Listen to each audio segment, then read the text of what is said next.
SaaS Therapy. Welcome, everyone, to SaaS Therapy, the show devoted to helping you save the most important business relationships, your customers. My name is Todd Kirk, and I'm joined by my co-host, Casey Trujillo.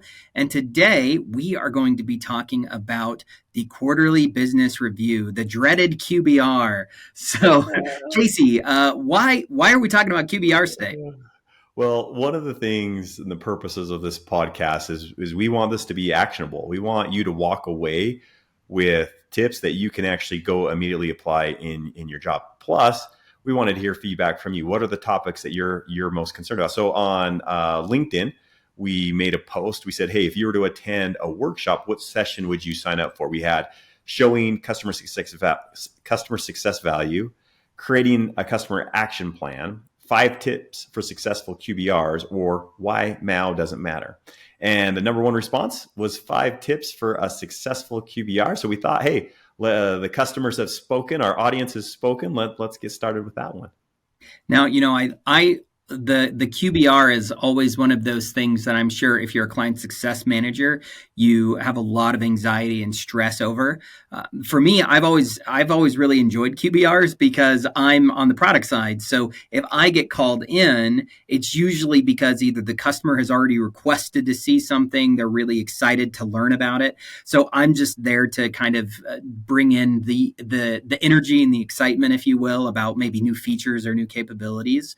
Or I also have a lot of experience pulling and getting data for the customer. So I don't have that same level of stress that I'm sure like the person who's responsible for getting the renewal with the account and making sure that the relationship is going well with the customer feels.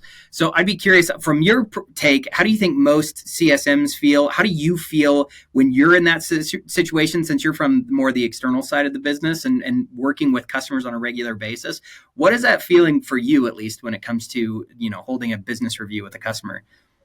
Great question, Todd. Well, I think a couple things that I want to say right at the beginning is number one, there's a lot of data that says is a QBR really as valuable as we think it is. So we're not suggesting that you have to hold a QBR. What we're saying is if you are doing QBRs, we want to help you be as successful as you can. So I want to recognize that, number one. Number two, we know for most customer success managers, you're one CS person for maybe 100 to 200 accounts, depending upon are you in the enterprise space? Are you in the the SMB space? Right. We also recognize you can't do a QBR with everyone. So I want to recognize those two things right at the beginning, right? But for those of you that have an initiative to hold QBRs, I love QBRs, Todd, for the fact that they're what we call stress tests. You're always wanting to test or stress the relationship that you have with your customer. Are they still seeing the value of what you're bringing? And a QBR is a perfect example to test your customer to see if they're still in it to win it with you. And now you know where you stand. If someone wants to have a QBR with you, you know that they're still invested in you and with your success. If you're holding a QBR and once a year they bring in their executive sponsors, the people that actually sign the contract, you're still very, very in with that customer. Now, they might be debating if they want to stay with you, but that is actually a sign. If people are willing to hold QBRs, it's usually a pretty good sign that they're still interested enough to talk to you and they want this relationship to work. So that's what I've seen on my end. Well, and I think it's a really good call out because I think one of the things that's important to think about is it's not just about holding it, right? Like I think a lot of times in customer facing roles, we're always looking for these silver bullets that are going to like ensure that we win. And there isn't such a thing. But it is really important to understand what can certain activities teach us, how can they prepare us, how can they set us up for success with the customer in the future. And not only, from my perspective, it's not just about are you able to get them to agree to come and do a business review with you, but also who attends. That's really telling too. I think one of the things that's really interesting is you're like, we're going to hold a QBR. And then it ends up just being with your like primary point of contact who you always talk with anyway. And you're like, why did we do this? I don't understand. I talk with you every month anyway. The real goal of a QBR is to bring in leadership who we don't interact with on a regular basis to build a stronger relationship with them. So that I think is a really good lead into what our first tip would be if we were to do a workshop, which is how do you prepare for a QBR by getting your point of contact to help you stress test if the QBR is going to be successful or not. And so I'd love your take on this, right? So how, if our first tip is to review the data with your POC before the QBR, what exactly does that look like? And why, if the whole point is to review data with your customer in the business review, why would you do a pre-review of the review? I'm curious to get your take on that, Oh Casey. man. Oh, Todd, I'm doing this for 30 plus years and watching a customer success manager walk into a QBR and be full of confidence that the data just speaks for itself. You'll often hear people say that, right? And then they walk into the QBR and they leave 30 minutes later thinking that they've lost the deal because the customer didn't recognize that value. And then on the flip side, I've seen customer success managers walk in and they're dreading it. Like, hey, how am I going to spin this data? Gosh, we don't have a lot of success here. How am I going to walk myself through this? Right? Am I going to blame the customer? Am I going to blame me? And they start telling themselves this story, right? And that's one of the concepts I love to teach people that are in customer success or in sales is what I call facts and stories. A fact is data that if it was in a court of law, both of us would have to agree to it.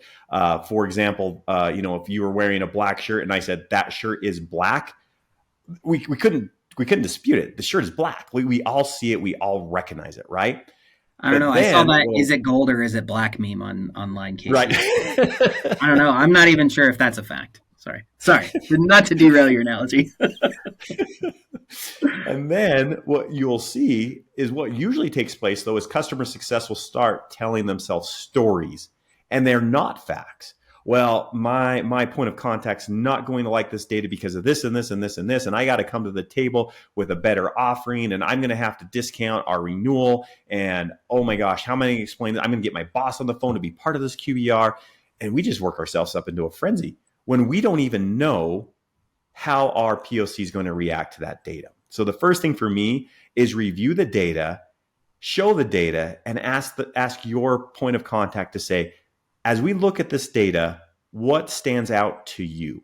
Now, notice I didn't lead them down positive or negative. I just said, what stands out to you? And now they're going to give me that information. They're going to say, hey, what stands out to me is this. Well, is that good or bad in your opinion? I'm just in there curious and wanting them to review the data with me.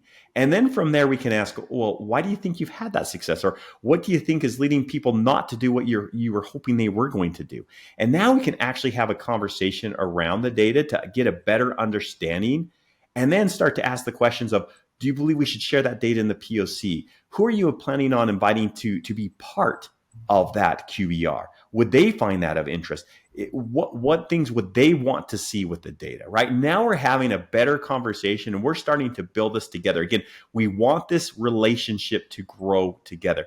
One last bonus tip on this one, Todd, is as you're reviewing data, and let's say you had a data point that said that users reported that they saved an average of 45 minutes in their workday because of your software.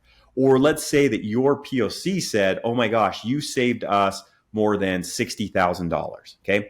Now, the first thing most customer success people will do is they'll put all that data, they'll put it in a slide, and they'll talk about that data in the QBR, which is great. That's what you should do. But a better question to ask to go along with the data, Todd, is if you told me I saved you $60,000, I would say, Todd, that's fantastic. I'm excited that we exceeded your expectations in that cost savings. I'm curious, what did you do with that $60,000? Where did you go reinvest that? I think we should add that into the QBR. What are your thoughts? So as you're reviewing data, right, those are some of the best practices we would put into that.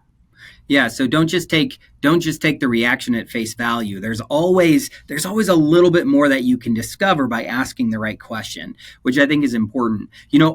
Before we move on to our second tip, I think I would add one other little piece of information that's important to think about when it comes to data and why it's helpful to review with your point of contact prior to, right? The end goal is to get the executive in. And you know what the executive is? There is going to be one thing that a lot of executives look at right away, which is going to be, are we using it? are we using the software? Hmm. And if we're not using it, why are we spending money on it? So that's obviously the first thing that usually comes up. But one of the things that caught my attention is you said users reporting that they saved time, or that the point of contact recognized that they saved 60K on an initiative. Those are what I would call results. And results are different than just usage Yes. data. And I think too often what will happen is CSMs will go into a QBR with nothing but usage data. And the problem with that is usage, just having people use the software, it doesn't tell you if they're getting results or not. And so, like every day I use Outlook, but am I using it well? Is it making a difference? I might hop on a Zoom call, like I might hop on 50 Zoom calls a day, but I might look at that and say, why am I on 50 Zoom calls every single day? I shouldn't be on so many calls.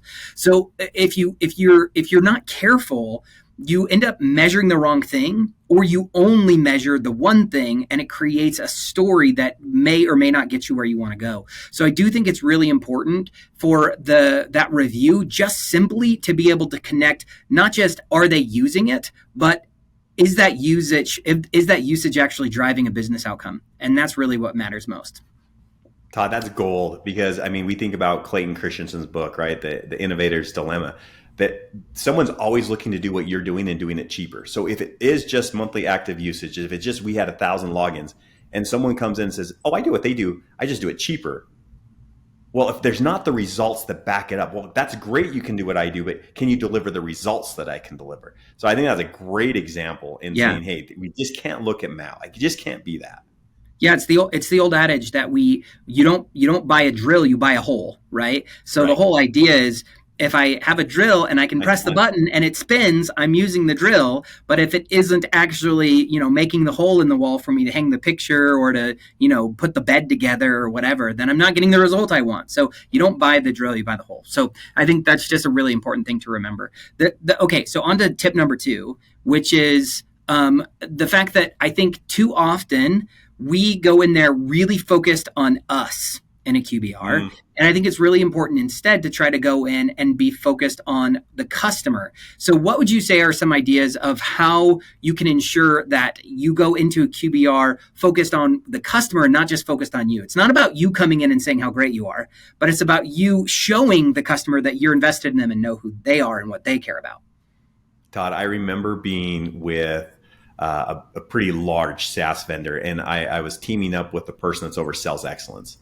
And this individual was going district by district and meeting with the customer success teams. And it was, oh man, it was uncomfortable, Todd. Every CS person had to stand up, say, here's my accounts, here's my strategic accounts, here's why they're going to renew, here's why they're not going to renew, and basically what their game plan was, right? And then this person in sales excellence would review that and then basically say, hey, great job, or tear them apart, right? And say, hey, you hadn't thought about this, you hadn't thought about that. But one of the things that was the most common suggestion that this person in sales excellency gave to the different individuals in CS was, have you looked at their 10K report, right? For those organizations that have to file a 10K report and put that information in there, right? Are we looking at that? I have an email from I thought was just a perfectly crafted email that was out to a SaaS vendor and said, hey, I noticed in your 10K report that your leadership team said that in order for you to hit the goals that you've set for next year, you need to retain enterprise customers. You need to find a way to encourage the channel to be able to not only sell your software, but support your software. I believe that I can come in our next QBR and show you answers to those questions. So I think one of the things that we're leaving off the table is asking our point of contact, hey, what are the strategic initiatives that your executive team is talking about? Now, sometimes your POC might know that. Other times they might say, I really don't know. That's where you want to go do that digging. That's where you want to go look in LinkedIn. You want to look at the 10K report. Try to find those initiatives and find a way in which your software application can drive value to those strategic initiatives. Yeah, not every single company is public. So 10K is a public form that you're required to publish if you're a public institution. But or you're a public company that trades on the stock market, right? Which is helpful. There's 2 things that I would add to that I think are really helpful. One is 10Ks are super boring and long. And Yes. a lot of people really struggle to get through them. Knowing how to summarize them or where to go inside them matter a lot. A lot of times they're either in a PDF or a long web page that's like really hard to go through. One of the things that I love with AI that's been super Mm, awesome for me is that you can actually take a 10K report if you have AI built into your browser. Like Microsoft Edge has Copilot built into the browser now. You can actually ask Copilot inside when you're on the page to just say, summarize this 10K and tell me what the top initiatives are. So that's a really interesting way that you can look at that is you can try to use AI to summarize and pull out insights that maybe you wouldn't have found. And it'll even reference specific parts of, if it's a PDF especially, it'll reference specific parts of the document and tell you where it says it, which is helpful so you can validate it. That's one idea. If they're not public, I love that you threw out the LinkedIn idea, Casey, because I think there's a lot of information if you look at what leadership says. So you know when you go to the account, you might be a first connection with your points of contact, but you might not know the CEO or the COO or the CFO. And seeing what they're posting on LinkedIn, that'll give you some insight into what's top of mind for them. You can look at marketing blog posts. So a lot of times there'll be information that the company wants to brag about, initiatives or focal points right. that they have. So there's lots of ways that you can go find that information. But the important thing is to try to figure out, what does leadership care about? And I also love that your comment about the fact that sometimes your point of contact may not know. They might be low enough on the totem pole or too Yes. focused on the day to day that they're not even aware of what leadership is thinking about. And so going back to tip number one, if you do some of this pre-work in advance and ask them and pull this thing forward, you're going to find out sometimes you're actually going to be adding massive value to your point of contact, because you're going to make them look better and help them know their own company better too. So I think there's a lot of value in that research phase, not just doing it on your own, but involving your point of contact too. Todd, I want to give one more specific example around that. I love how you brought that up. Is how many times have we had someone say, "Hey, I'm not getting the software adoption I need at my organization because I don't have executive sponsorship."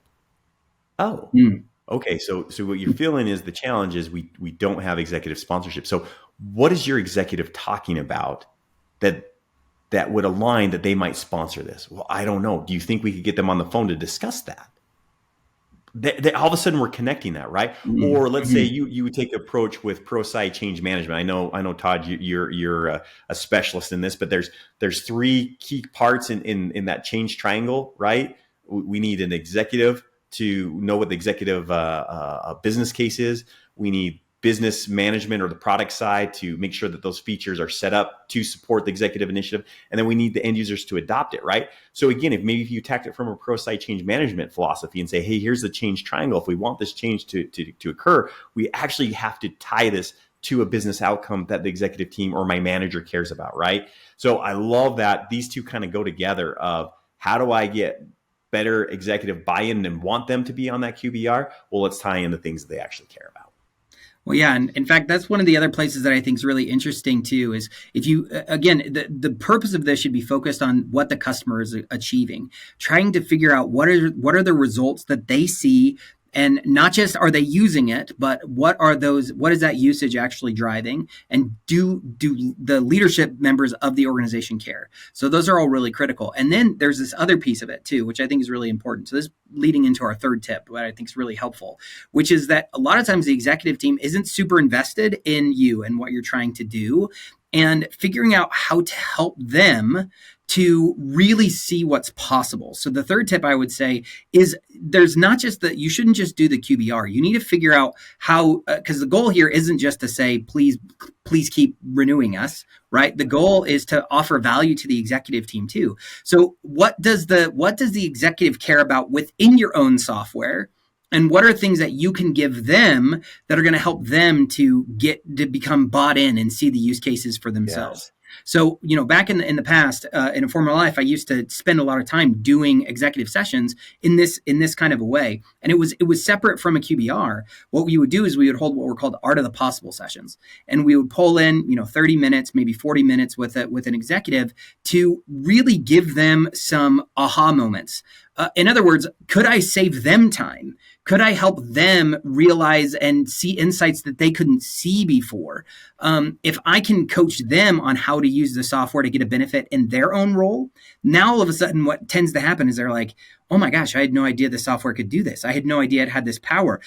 I had no idea that our users weren't getting this value. What do we need to do to make sure that that happens? And what would end up usually occurring is now those executives who were maybe curmudgeons who wanted to fight you all the time, they turn into champions who want to sponsor you and encourage more people to use the software internally. So there's something to be said about providing value directly to the executive.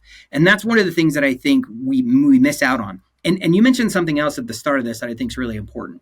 And that is, one, how do I get their time? And I'd love your thoughts on that. What's the best way to convince a point of contact to say, you should spend some one-on-one time with these people because I think they can really help you? So we should talk about that a little bit. But then the other side is, when do you try to do that? When in the how often, how frequently should you be trying to be bringing the executive team up to speed? And is that part of a QBR? Probably not. It might need to be an entirely different session that happens in concert with it. So I'd love your thoughts on that, Casey, and then I'll share some insights that I think are helpful to be aware of. Yeah, I think you're hearing us say the term executive team a lot. It doesn't need to be the executive team. What's the highest level that you're trying? The economic buyer is really the real thing, right? The person who's going to sign the check in the end. Exactly, right? Because I've seen you run plenty of sessions where you're working with just the legal team, and the legal team isn't part of the executive team at that organization, and you're walking through the day of life and how the legal team could work with this software.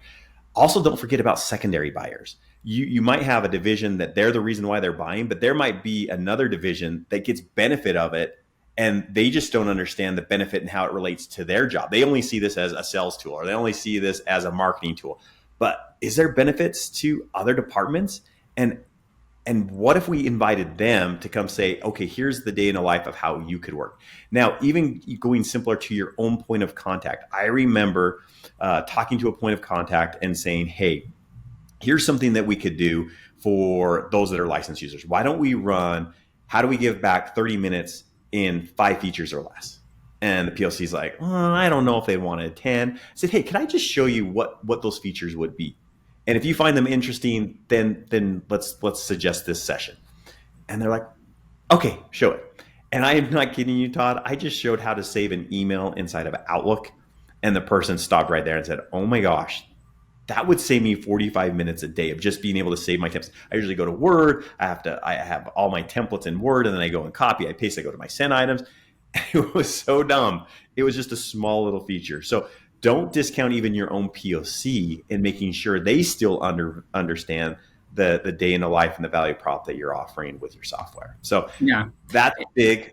And go. What were you going to say? No, I love that. I think it's important to remember it's not just about training them on how the software works. That's not what I mean when I say art of the possible either. I think there, right? One of the big mistakes is they're like, oh, I know, I'm going to do a training, and then it's like my boilerplate. Here's how you configure your settings, and here's where the menu buttons are, and it's like that's not what people want generally. What people want is they know that something takes too long, or it's really frustrating, or they don't know how to do such and such thing, or they think the software is not capable of doing this type of thing. And so showing them how to accomplish that and how to do it faster, that's where those moments really come. So you want to really paint the picture for them of the pain that they feel and understand the things that frustrate them, and then give them the answer that's going to help them to be better.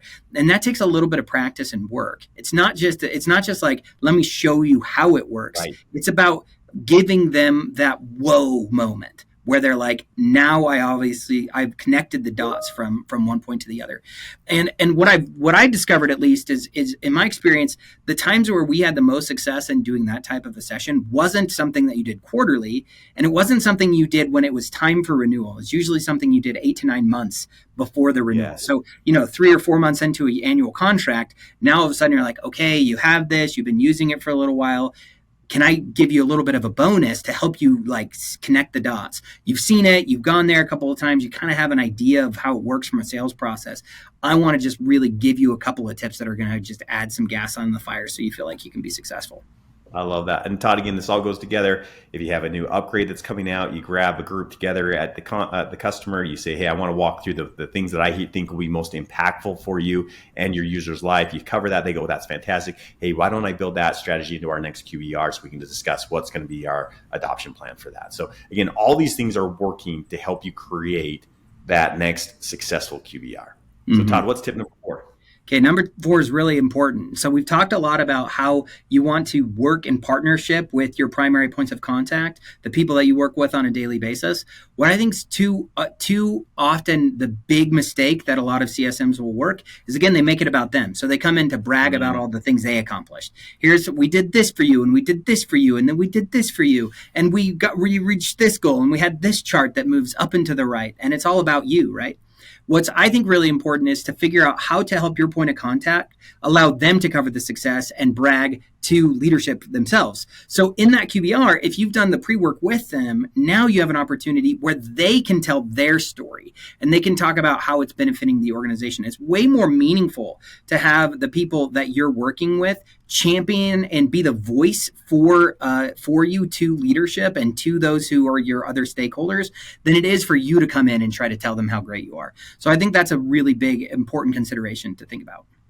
Small add to that, Todd. If your point of contact agrees they need to get to another department at the organization, we want to spread this out, we want to land and expand, ask them to get the meeting. Now, here's what most customer success people do. They'll bring in their AE and then they'll do the same thing you're saying.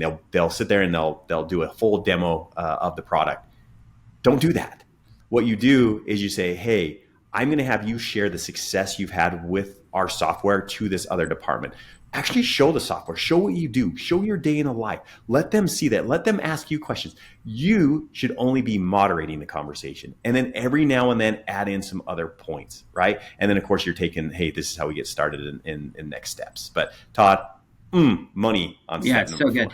If you're talking for 80 to 90% of the time on the QBR, it's probably not being a very good QBR. So that's exactly right. Okay.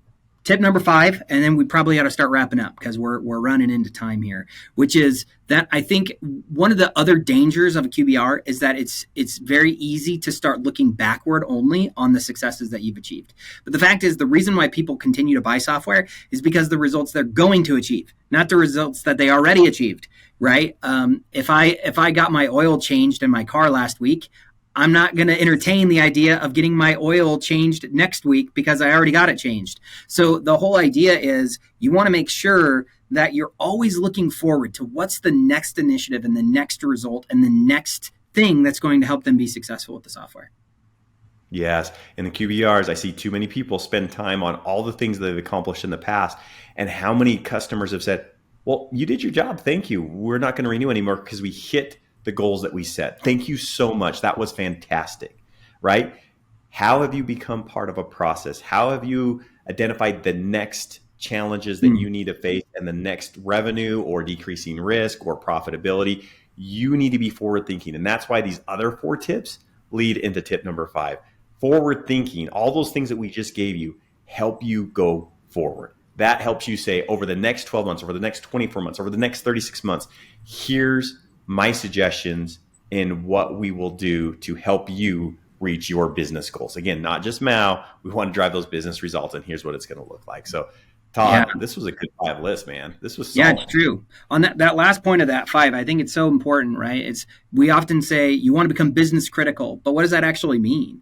You might be business critical for 3 months because they bought you to do this very specific project. And then once that's done, they don't really have a good reason to keep using you. So I think it's really important. To become business critical means that you have ongoing value that's tied to a core business objective that they're trying to accomplish, and they know you are the way to accomplish it. So you have to figure out how to make sure that they connect those dots. So, maybe it'd be valuable to go through these and summarize all 5 of them. And then, for all of you who are listening in today, this is SaaS Therapy. So we always want to give you homework. We want to give you a project for yourself that you can work on in the future. So the 5 tips we covered today were: prepare in advance with your POC and review data with them. Get their reaction and make sure it's on point.